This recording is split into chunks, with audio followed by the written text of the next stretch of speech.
it used to be that most New Year's I'd end up at Tim's house for whatever reason, and you know, we would sit downstairs and watch the TV and you know, play games and steal some of Tim's parents' alcohol. So would you like to directly apologise to my mum for ruining her gin? Well, that wasn't, like, I have to say, like, stuff like that, I would not have been the one that was actually doing it. Like, yes, I would have enjoyed the gin with Rob, and Rob would have watered it down. There's no way, knowing my personality, that I would have been the one that actually poured water into the gin bottle. But I would have quite happily sat next to Rob and watched him do it and enjoyed the gin. So what you're saying to my mum right now is you're not sorry?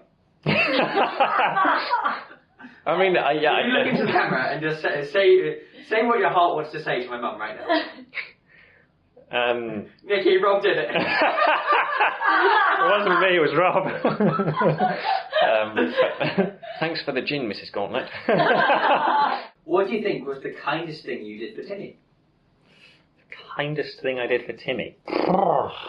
That's a tough question. I don't like, you know, there's nothing in my head which sticks out as like, oh, this was a time I was especially kind to Tim. You know, Tim is kind of like family, so it's not something, you don't tend to like count things as being kind or not. You kind of see them as like, oh, this is a responsibility, or this is like just something that you do for someone that you care about. You know, I try to treat Tim, you know, with love and care because he's like my little brother. What is your life advice for Tim? My life advice, that's a big question, that is. You do it in 3 steps. Life advice for Tim in three different points.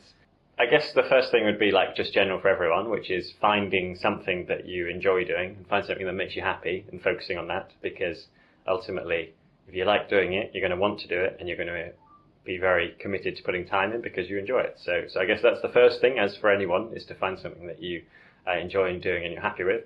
I guess the second thing, which is more specific to Tim, is to understand that even if you do like doing it and you do enjoy doing it, it's not always going to be fun.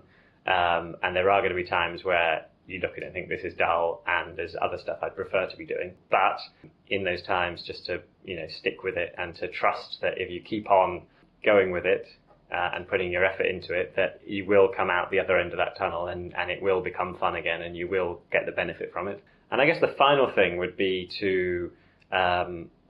Tim's an interesting one in the sense that I guess he's slightly extrovert, I would say, and he is very good at meeting people and very confident outwardly, but I think sometimes he doubts himself and doesn't necessarily have confidence in his ability to do things. And so I guess for my advice to him with that would be to, you know, match his outward confidence with some inward confidence, to believe that he can achieve big things if he just keeps on going at them.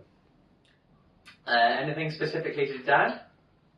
Davgon's a legend. I guess Dave's interesting in the sense that I guess again with my parents, I was never really exposed to kind of building or DIY or any of these kind of practical things like mechanics and stuff like this that you do around the house or like to fix the car or anything like that. Whereas Tim's dad is very hands-on and he's very technical and has a lot of experience and knowledge with these things. And so I guess, you know, I learned a huge amount working for Dave and just obviously Dave helping me with various different things. And I think those are skills which help you all the way through life. And I guess I very much gained those from working with Dave or Dave helping me. So, yeah, Dave's great in terms of his practicality. And also, you know, he has to be perhaps the most inspirational rider on 1 mile closer, considering that he's had a quadruple heart bypass and now has a pacemaker and yet still manages to cycle up Mont Ventoux. It doesn't get much more heroic than that.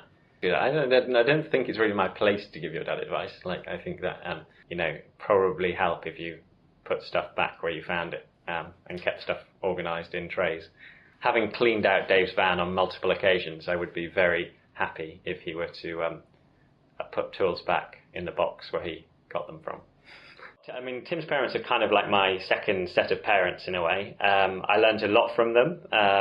You know, there's things, I guess, everyone has different families with different values, and I guess my parents are very different from Tim's parents, and so there's certain elements of my personality which I definitely inherited from Tim's parents. I guess the difference is that whereas my parents kind of gave birth to me and had some sort of obligatory thing to take care of me, obviously that wasn't the case with Tim's parents, but amazingly they did mostly put up with me for a very long time. I was living in their house and probably taking things for granted, but basically, yeah, they've always looked after me very well. So I guess I would say a huge thank you to them, and yeah, and I do feel that they are part of my family. So why are you coming to stay at your in-laws and not my place? I'm imagining, I haven't actually been to your place yet. Ever?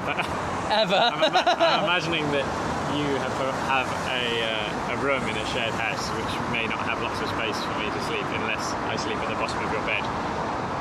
Whereas if I go to my Changmanim's house, then I get a bed. He's making a lot of assumptions about me.